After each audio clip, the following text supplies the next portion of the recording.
ఓం శాంతి. బాబా చెప్తున్నారు 17/5/24.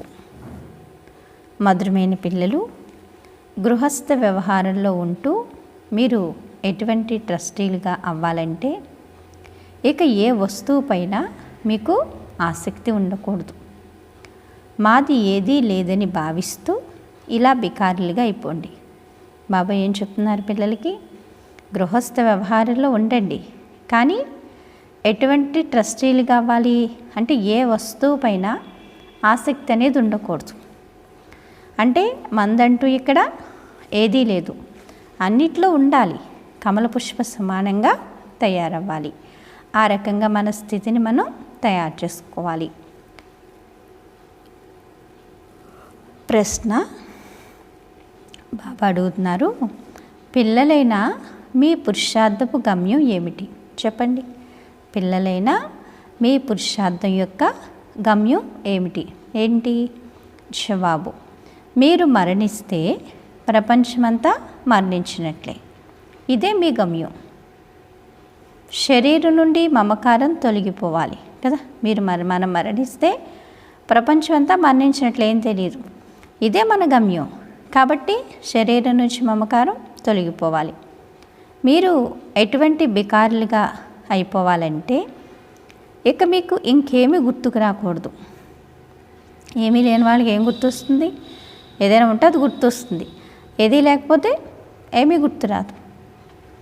అందుకని మరి బ్రహ్మబాబా అన్నీ ఉన్నా అన్నిటికీ ఎలా ఉండేవారు? అతీతంగా ఉండేవారు.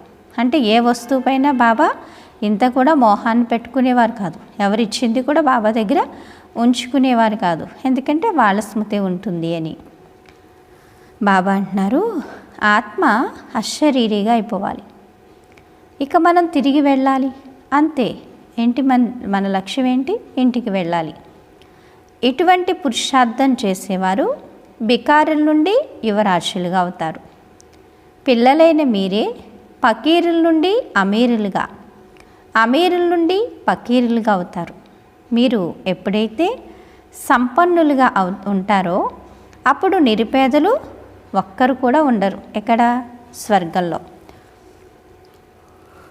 బాబా అంటారు, ఓం శాంతి.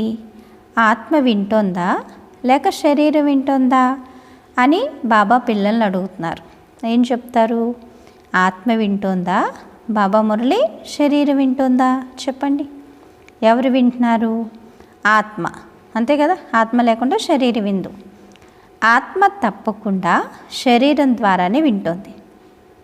ఫలానా వారి ఆత్మ బాప్దాదాను స్మృతి చేస్తుంది అనే పిల్లలు వ్రాస్తారు.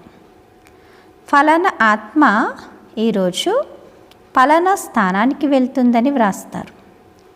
మనం ఆత్మ అన్నది ఒక అలవాటుగా అయిపోనున్నది. ఎందుకంటే పిల్లలు ఇప్పుడు ఆత్మాభిమానులుగా అయిపోవాలి. ఎవరిని చూసినా ఆత్మ మరియు శరీరం రెండూ ఉన్నాయన్నది మీకు తెలుసు కదా. మరియు వీటిలో రెండు ఆత్మలు ఉన్నాయి. ఒకరినేమో ఆత్మ అని, ఇంకొకరిని పరమాత్మని అంటారు. నేను ఈ శరీరంలో ఎవరిలోనైతే ఇతడి ఆత్మ కూడా ప్రవేశించి ఉంటుందో అందులోకి ప్రవేశిస్తానని పరమాత్మ స్వయంగా చెప్తున్నారు. ఎవరు? బ్రహ్మబాబాలోకి. శరీరం లేకుండా ఆత్మ ఉండజాలదు. కావున స్వయాన్ని ఇప్పుడు ఆత్మగా భావించండి. ఎప్పుడైతే స్వయాన్ని ఆత్మగా భావిస్తారో అప్పుడే తండ్రిని స్మృతి చేస్తారు. పవిత్రంగా అయ్యి శాంతిధామంలోకి వెళ్తారు. మళ్ళీ దైవీ గుణాలను కూడా ఎంతగా ధారణ చేసి ఇతరుల చేత చేయిస్తారో, స్వదర్శన చక్రధారీలుగా అయ్యి ఇతరులు తయారు చేస్తారో అంతగా ఉన్నత పదవిని పొందుతారని బాబా చెప్తారు. ఇందులో ఎవరైనా తికమక పడుతుంటే అడిగి తెలుసుకోవచ్చు. నేను ఒక ఆత్మను అన్నది యథార్థం కదా. ఎవరైతే బ్రాహ్మణులుగా అయ్యారో ఆ పిల్లలకే బాబా చెప్తారు, ఇతరులకు చెప్పరు. బ్రహ్మ ముఖ కమలం ద్వారా జ్ఞానం విన్న వాళ్ళు ఏమవుతారు? బ్రాహ్మణులు అవుతారు. ఆ పిల్లలకే బాబా చెప్తారు అన్ని విషయాల్ని. పిల్లలే ప్రియం అనిపిస్తారు. ఎంత ప్రియం బాబాకి. మనం ప్రతి తండ్రికి తమ పిల్లలు ఎంతో ప్రియం అనిపిస్తారు. ఇతరులు బాహ్యంగా ప్రేమించినా కానీ బుద్ధిలో వీరు నా పిల్లలు కదా. ఎందుకంటే అంటే బాహ్యంగా ఇతరులు ప్రేమించినా కానీ బుద్ధిలో వీరు నా పిల్లలు కారన్నది ఉంటుంది. నేను పిల్లలతోనే మాట్లాడతాను. ఎందుకంటే పిల్లలను చదివించవలసి ఉంది. బాబా ఏమంటున్నారు, నేను పిల్లలతోటే మాట్లాడతాను. ఎందుకని? పిల్లల్ని ఇప్పుడు చదివించవలసి ఉంది. ఇక బయట వారిని చదివించడం పిల్లలైన మీ పని. కొందరు వెంటనే అర్థం చేసుకుంటారు, కొందరు కొద్దిగా అర్థం చేసుకుని వెళ్ళిపోతారు.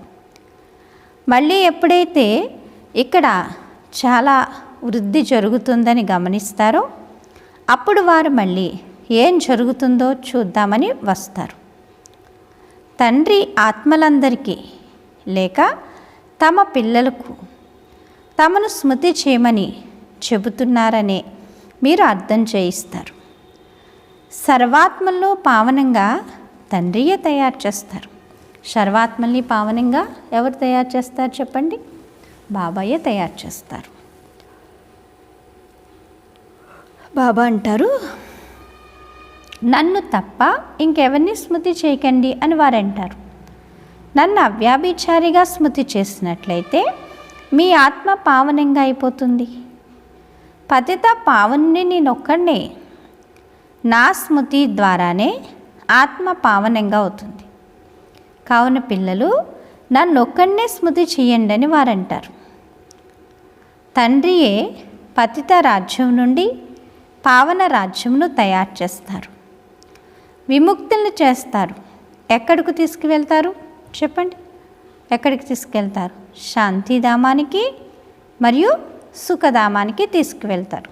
రెడీ అయినా మరి అందరూ? పావనంగా అవ్వడమే ముఖ్యమైన విషయం.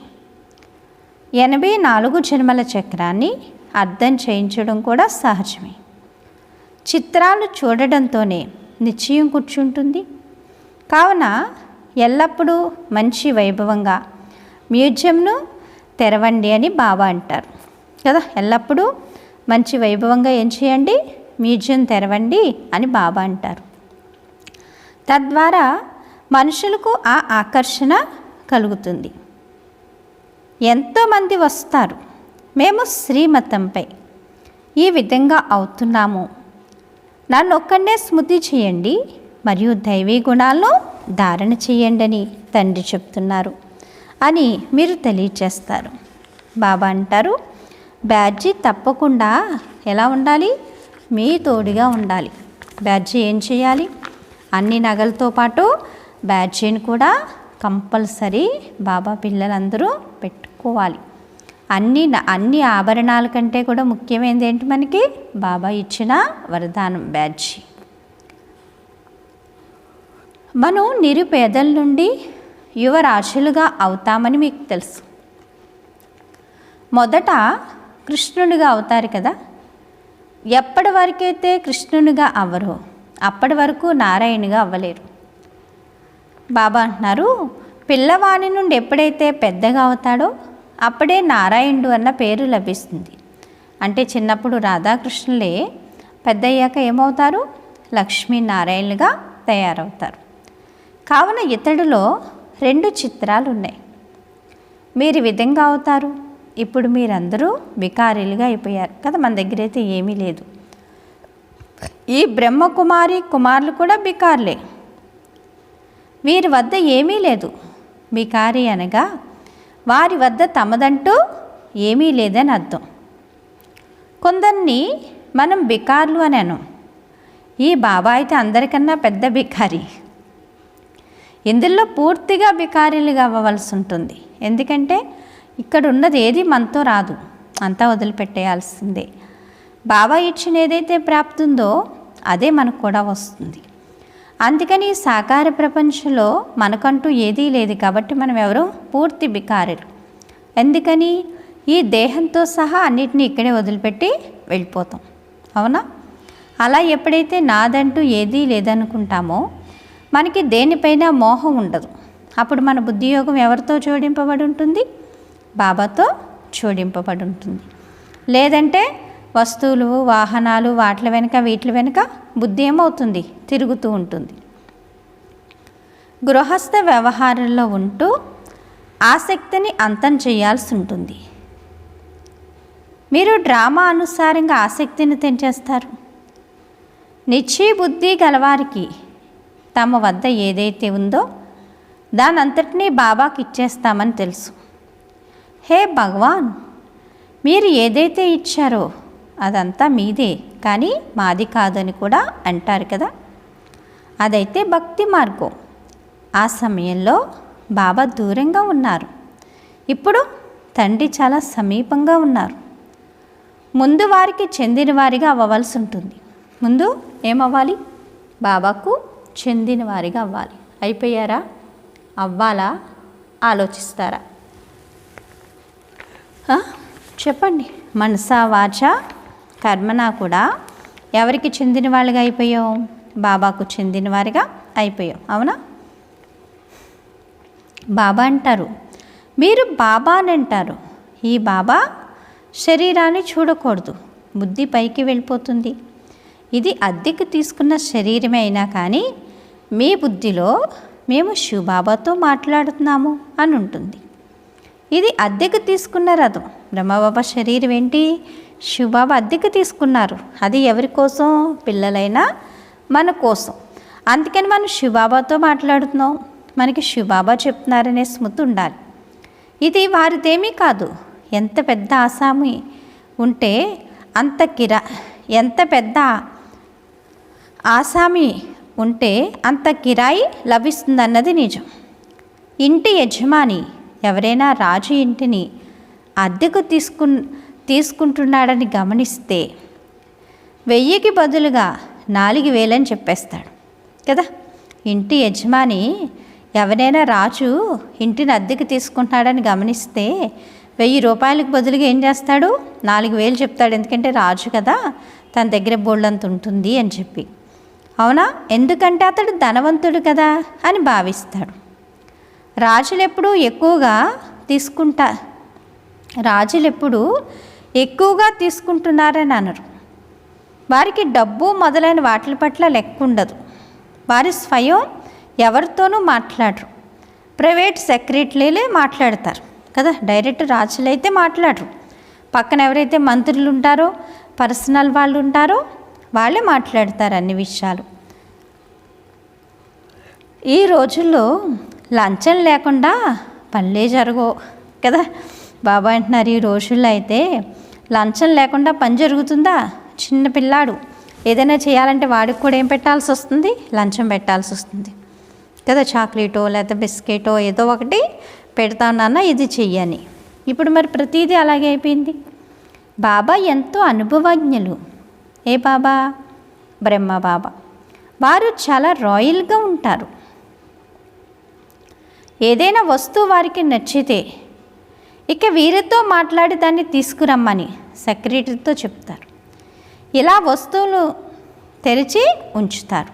బాబా అంటారు, మహారాజు మహారాణులు ఇరువురు వస్తారు. ఏ వస్తువైతే నచ్చుతుందో దాన్ని కేవలం కళ్ళతో సైగ చేస్తారు. సెక్రటరీ మాట్లాడి మధ్యలో తన భాగాన్ని తీసుకుంటాడు. కొందరు రాజులు తమతో పాటు డబ్బు తీసుకొస్తారు. వీరికి డబ్బులు ఇవ్వండి అని సెక్రటరీకి చెప్తారు. బాబా అయితే అందరి సంబంధంలోకి వచ్చారు. వారు నడవడిక ఎలా ఉంటుందన్నది బాబాకు తెలుసు. ఏ విధంగా రాజుల వద్ద కోశాధికారి ఉంటాడో అలాగే ఇక్కడ కూడా శివబాబాకు కోశాధికారి ఉన్నారు. ఎవరు? బ్రహ్మబాబా. ఇతడైతే ట్రస్టీయే. బాబాకు వీరిపై ఎటువంటి మోహం లేదు. ఇతడు తన డబ్బుపైనే మోహాన్ని ఉంచుకోలేదు. ఎవరు? బ్రహ్మబాబా. బ్రహ్మబాబా శివబాబాని ఎప్పుడైతే తెలుసుకున్నారో, భగవంతుడు తన శరీరాన్ని ఆధారం చేసుకుంటున్నాడని ఎప్పుడైతే గుర్తించారో ఆ క్షణమే తన సర్వస్వం ఏం చేశారు? శివబాబాకి ఇచ్చేశారు. సర్వస్వం శివబాబాకి ఇచ్చేశాడు. బ్రహ్మబాబా ఆలోచించారా రేపు ఏం జరుగుతుంది, అంతా ఇచ్చేస్తే ఏమవుతుంది అని? అదే మనమైతే ఏం చేస్తాం, అమ్మో ఎలాగాని ఆలోచిస్తాం. మరి శివబాబా రథంపై మోహం ఎలా ఉండగలదు? ఇతడు ట్రస్టీ ఎవరి వద్దనైతే ధనం ఉంటుందో వారిని రోజుల్లో ప్రభుత్వం ఎంతగానో పరిశీలిస్తూ ఉంటుంది. విదేశాల నుండి వస్తే ఎంతో పరిశీలిస్తూ ఉంటారు. ఏ విధంగా బికారీలు కావాలో ఇప్పుడు మీరు తెలుసుకున్నారు. మీకు ఏమీ గుర్తుకు రాకూడదు. బాబా అంటారు, ఆత్మ అశరీరిగా అయిపోవాలి. ఈ శరీరమును కూడా తమదిగా భావించకూడదు. తమదంటూ ఏది ఉండకూడదు కదా. ఆత్మ ఏమైపోవాలి, పూర్తి అశరీరి. ఈ శరీరం పైన కానీ ఈ ప్రపంచం పైన కానీ దేనిపైన కూడా మనకి ఏముండకూడదు, ఆసక్తి అనేది ఉండకూడదు. బాబా అంటున్నారు, దేనిపైన ఏముండకూడదు, ఆసక్తి అనేది కొంచెం కూడా ఉండకూడదు అంటున్నారు బాబా. ఉందా? బాబా చెప్తారు, ఇప్పుడు ఎందుకంటే మనకంటూ ఏదీ లేదు కదా, స్వయాన్ని ఆత్మగా భావించండి. ఇప్పటికి మీరు తిరిగి వెళ్ళాలని బాబా అర్థం చేయిస్తారు. బికార్లుగా ఎలా అవ్వవలసి ఉంటుందో మీకు తెలుసు. శరీరంపై కూడా మమకారం తొలగిపోవాలి. మీరు మరణిస్తే మీకు ప్రపంచమంతా మరణించినట్లే. ఇది మీ గమ్యం. బాబా నిజమే చెప్తున్నారని మీరు భావిస్తారు. ఇప్పుడు మనం తిరిగి వెళ్ళాలి. శివబాబాకు మీరు ఏదైతే ఇస్తారో దానికి ప్రతిఫలంగా మీకు మరు జన్మలో లభిస్తుంది. కావున ఇదంతా ఈశ్వరుడే ఇచ్చాడని అంటారు. ఇంతకు ముందు జన్మలో ఇటువంటి మంచి కర్మలు చేశారు, కావున దాని ఫలం లభించింది. శివబాబాయ్ ఎవరిది తన వద్ద ఉంచుకోరు, రెట్టింపేసి మళ్ళీ పిల్లలకి ఇచ్చేస్తారు. గొప్ప గొప్ప రాజులు, జమీందారులు మొదలైన వారికి నజరానా సమర్పించుకోవడం జరుగుతుంది.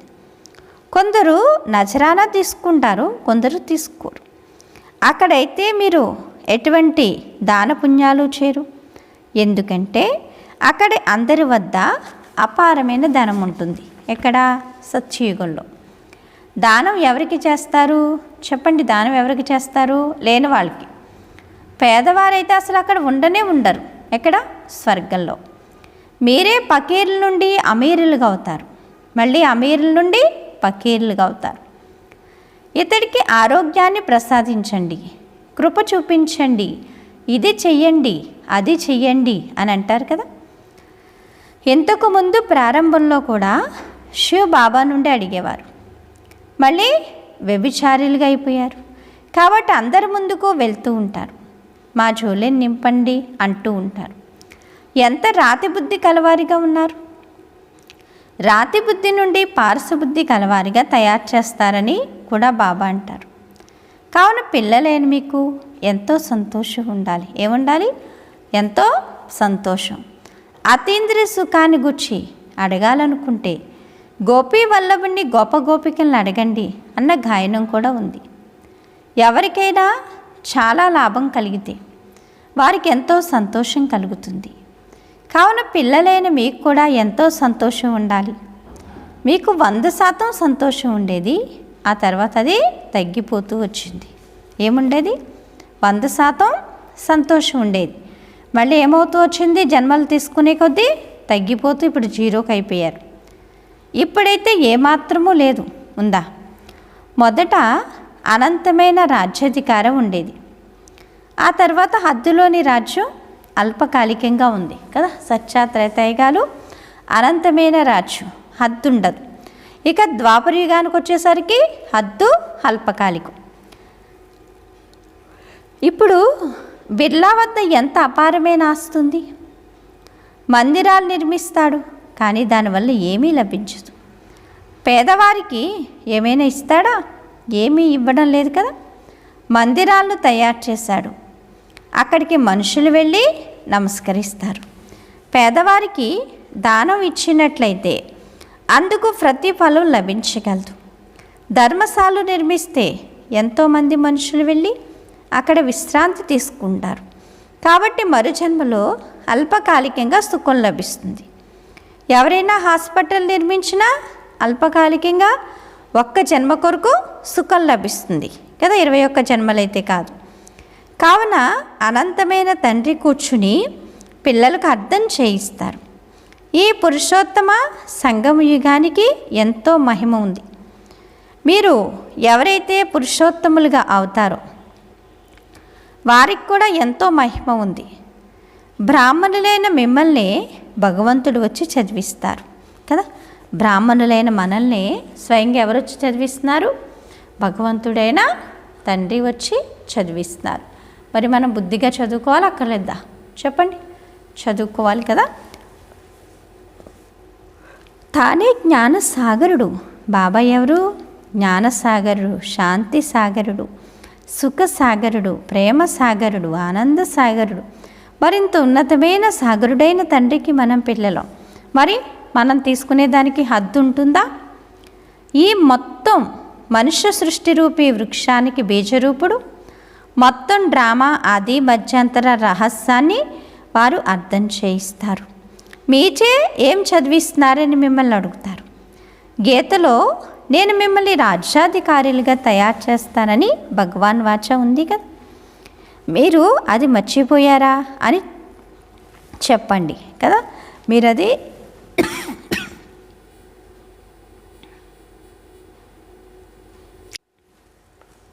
బాబా అంటున్నారు, దీని అర్థం మీరు ఇప్పుడు అర్థం చేసుకున్నారు. పతిత రాజులు పావన రాజులను పూజిస్తారు. కావనే మిమ్మల్ని రాజాదిరాజులుగా తయారు చేస్తానని బాబా అంటారు. ఈ లక్ష్మీనారాయణులు స్వర్గాధిపతులుగా ఉండేవారు కదా. స్వర్గంలోని దేవతలకు ద్వాపర కలియుగాల్లో అందరూ నమస్కరిస్తూ ఉంటారు. బాబా అంటారు, ఈ విషయాలు మీరు ఇప్పుడే అర్థం చేసుకున్నారు. భక్తులేమీ అర్థం చేసుకోరు.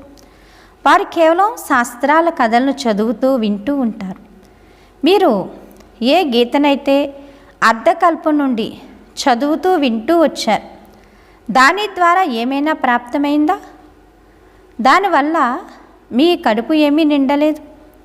ఇప్పుడు మీ కడుపు నిండుతుందని బాబా అంటారు. ఈ పాత కదా నిండుతుంది అని బాబా అంటారు. ఈ పాత్ర ఒకేసారి జరుగుతుందని మీకు తెలుసు. నేను ఈ తనువులోకి ప్రవేశిస్తానని స్వయంగా భగవంతుడే చెప్తున్నారు. తండ్రి ఇతడి ద్వారా చెప్తున్నారంటే తప్పకుండా ప్రవేశిస్తారు కదా, లేక పైనుండి డైరెక్షన్ ఏదైనా ఇస్తారా? నేను సన్ముఖంగా వస్తాను అని వారు అంటారు. ఇప్పుడు మీరు వింటున్నారు. ఈ బ్రహ్మకు కూడా ఇంతకుముందు ఏమీ తెలియదు, బ్రహ్మబాబా కూడా ఏమీ తెలియదు. ఇప్పుడు అన్నీ తెలుసుకుంటారు. గంగ నీరు పావనంగా చేయలేదు. గంగ పతిత పావని అంటారు, కానీ పావనంగా చేయలేదు. ఇది జ్ఞానం యొక్క విషయం. ఈ గంగ కదా, ఏ గంగ? జ్ఞానగంగ. తండ్రి సన్ముఖంగా కూర్చున్నారని మీకు తెలుసు. ఇప్పుడు మీ బుద్ధి పైకి వెళ్ళదు. ఇది వారి రథం. ఇతన్ని బాబా బూట్ అని కూడా, బూట్ అని, డబ్బా అని కూడా అంటారు. ఆ బరిలో ఈ వజ్రం ఉంది కదా, ఇది ఎంత ఫస్ట్ క్లాస్ అయిన వస్తువు అవునా? ఈ వజ్రం ఉంది కదా, ఈ బంగారపు బరిలు అంటే బ్రహ్మబాబాలో శివబాబా. బాబా అంటారు, దీనిని బంగారు బరిలో పెట్టాలి. స్వర్ణయుగపు బరిని తయారు చేస్తారు. బాబా అంటారు, చాకలి ఇంటి నుండి మాయమైందని బాబా అంటారు కదా. చాకలి ఇంటి నుండి మాయమైందని బాబా అంటారు కదా. దీన్ని చూ మంత్రం అని అంటారు. చూ మంత్రంతో క్షణంలో జీవన్ముక్తి లభిస్తుంది. కావన్నే వారిని ఇంద్రజాలికుడు అని కూడా అంటారు. నేను ఈ విధంగా అవుతానని క్షణంలో నిశ్చయం కూడా కలుగుతుంది. ఈ విషయాలు మీరు ఇప్పుడు ప్రత్యక్షంగా వింటున్నారు. మొదట ఎప్పుడైతే సత్యనారాయణ కథలను వినేవారు, అప్పుడు ఇవేమైనా విన్నారా? లేదు. ఆ సమయంలో కథలను వినేటప్పుడు విదేశీయులు, స్ట్రీమర్లు మొదలైనవి గుర్తుంటాయి. సత్యనారాయణ కథను విని మళ్ళీ యాత్రలకు వెళ్ళేవారు. వారు మళ్ళీ తిరిగి వచ్చేవారు. కానీ బాబా అయితే మీరు ఈ చీచీ ప్రపంచంలోకి తిరిగి వెళ్ళేది లేదని అంటారు. భారతదేశం అమరలోకంగా, స్వర్గంగా, దేవీ దేవతల రాజ్యంగా ఉండేది. ఈ లక్ష్మీనారాయణులు విశ్వాధిపతులుగా ఉన్నారు కదా. వీరి రాజ్యంలో పవిత్రత, సుఖశాంతులు ఉండేవి. విశ్వంలో శాంతి కావాలని, అందరూ కలిసి ఒక్కటిగా అయిపోవాలని ప్రపంచం కూడా కోరుకుంటుంది. ఇప్పుడు ఆ ధర్మాలన్నీ కలిసి ఒక్కటిగా ఎలా అవుతాయి? ప్రతి ఒక్కరి ధర్మం వేరు వేరని చెప్తున్నారు బాబా కదా. ప్రతి ఒక్కరి ధర్మం ఏంటి? వేరు.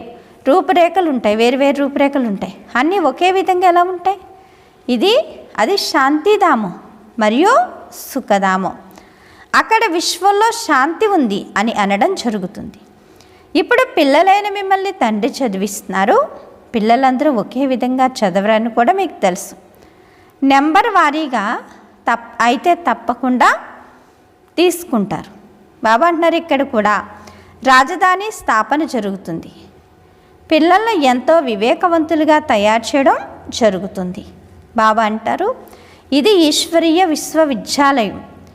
భక్తులు ఇది అర్థం చేసుకోరు. భగవాన్ వాచ అని అనేక సార్లు విన్నారు కదా. ఎందుకంటే గీతయే భారతవాసీల ధర్మశాస్త్రం. గీత ఏంటి? ధర్మశాస్త్రం. గీతకైతే అపారమైన మహిమ ఉంది. సర్వశాస్త్రమయ్యి శిరోమణి శ్రీమద్ భగవద్గీత. శిరోమణి అనగా శ్రేష్టాతి శ్రేష్టమైనవారు. బాబా అంటారు అపారమైన నడవడికుంది. సర్వశాస్త్రాలు శిరోమణి భగవద్గీతయే కదా. బాబా అంటారు సర్వశాస్త్రాలకి తల్లి ఏంటి? భగవద్గీత అని చెప్తున్నారు బాబా. బాబా అంటారు పతితులను, ఎందుకంటే బాబా ఎవరు? భగవద్గీత. శిరోమణి అనగా శ్రేష్టాతి శ్రేష్టమైందని. పతిత పావనుడు సద్గతి దాత ఒక్క భగవంతుడే. వారు ఆత్మలందరికీ తండ్రి. భారతవాసీలు అర్థాన్ని తెలుసుకోరు. అర్థం చేసుకోకుండా కేవలం నామమాత్రంగా అందరూ బాయి అని అనేస్తారు. ఇప్పుడు మనం అందరం సోదరులం ఎలా అయ్యామో బాబా అర్థం చేయించారు. మనం శాంతిధామ నివాసులు. ఇక్కడ పాత్రను అవినయిస్తూ మరి తండ్రిని మర్చిపోతారు. అలాగే ఇంటిని కూడా మర్చిపోతారు. ఏ తండ్రి అయితే భారతదేశానికి మొత్తం విశ్వం అంతటినీ ఇస్తారో వారిని అందరూ మర్చిపోతారు. ఈ రహస్యాలన్నింటినీ బాబాయ్ అర్థం చేయిస్తారు కదా. ఎన్ని చదివినా ఏమైనా అన్నీ మర్చిపోతారు. ఈ రహస్యాలన్నీ ఎవరు గుర్తుండేలా చేస్తారు? బాబా గుర్తుండేలాగా చేస్తారు. అచ్చా కదా. బాబా అర్థం చేయిస్తున్నారు. అందరికీ మనం వెళ్ళి ఏం చేయాలి? అర్థం చేయించాలి. అచ్చా. మధురమైన ఆత్మీయ పిల్లలకు మాతాపితా బాప్దాదాల ప్రియ స్మృతులు మరియు గుడ్ మార్నింగ్. ఆత్మీయ పిల్లలకు ఆత్మీయ తండ్రి నమస్తే. ధారణ కొరకు ముఖ్య సారం బాబా చెప్తున్నారు. ఫస్ట్ పాయింట్, అతీంద్రియ సుఖాన్ని అనుభవం చేసుకునేందుకు భగవంతుడే స్వయంగా చదివించాలి. పురుషోత్తమ సంగమయుగం అంటే ఇదే. దీని ద్వారానే మనం రాజ్యాధిరాజులుగా అవుతాము. ఇప్పుడే మనకు డ్రామా ఆది మధ్యంతర జ్ఞానం ఉంది అన్న స్మృతి ఉండాలి. సెకండ్ పాయింట్, ఇప్పుడిక ఇంటికి తిరిగి వెళ్ళాలి. కావున ఈ శరీరం నుండి కూడా పూర్తి నిరుపేదలుగా అవ్వాలి. దీనిని మరిచి స్వయాన్ని ఆత్మగా, అశరీరిగా ఆత్మగా భావించండి అని చెప్తున్నారు బాబా కదా. వరదానము, సదా సంతుష్టంగా ఉంటూ తమ దృష్టి, వృత్తి, కృతి ద్వారా సంతుష్టత అనుభూతిని కలిగించే సంతుష్టమని భవ. ఎవరైతే సదా సంతుష్టత విశేషత ద్వారా స్వయం కూడా సంతుష్టంగా ఉంటారో మరియు తమ దృష్టి, వృత్తి మరియు కృతుల ద్వారా ఇతరులకు కూడా సంతుష్టత అనుభూతిని చేయిస్తారో వారే బ్రాహ్మణ కులంలోని విశేషాత్మలు. ఎవరైతే సదా సంకల్పాలు, మాటలు, సంఘటనలు, సంబంధ సంపర్కాల్లో మరియు కర్మల్లో బాప్దాదా ద్వారా తమపై సంతుష్టత అనే బంగారు పుష్పాల వర్షాన్ని అనుభవం చేస్తారో వారే సంతుష్టమణులు. ఇటువంటి సంతుష్టమణి మణులే బాప్దాదాల మెడలోని హారంగా అవుతారు, రాజ్య అధికారిగా అవుతారు. మరియు కదా బాబా అంటున్నారు,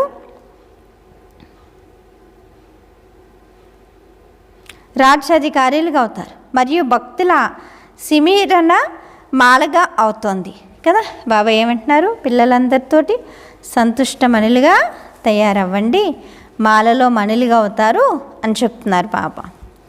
స్లోగన్ను నెగిటివ్ను మరియు వేస్ట్ కదా, వ్యర్థం యొక్క ఖాతాను జమ చేసుకునేందుకు కదా, జమ చేసుకోవాలంటే కష్టపడాలి కదా. మరి బాబా నెగిటివ్ మళ్ళీ ఏం చేయండి, పాజిటివ్ అంటే పాజిటివ్గా చేయండి, అందరి పట్ల మంచిని ఆలోచించండి అని చెప్తున్నారు బాబా. చేసే శ్రమ నుండి ఏమైపోతారు, అప్పుడు ముక్తులైపోతారు. అచ్చా, ఓం శాంతి. మధురాతి మధురమైన ఆత్మీక తండ్రికి ఆత్మీక పిల్లల యొక్క ప్రియ స్మృతులు, గుడ్ మార్నింగ్ మరియు నమస్తే. నమస్తే నమస్తే. ఓం శాంతి. మధురమైన బాబా, ప్రియమైన బాబా, నా బాబా, ధన్యవాదాలు బాబా. ఓం శాంతి. ఈరోజు స్వమానం, నేను సంతుష్టమని ఆత్మను, నేను ఆత్మను సంతుష్టమని అనుకోండి. అచ్చా, ఓం శాంతి. Thank you Baba.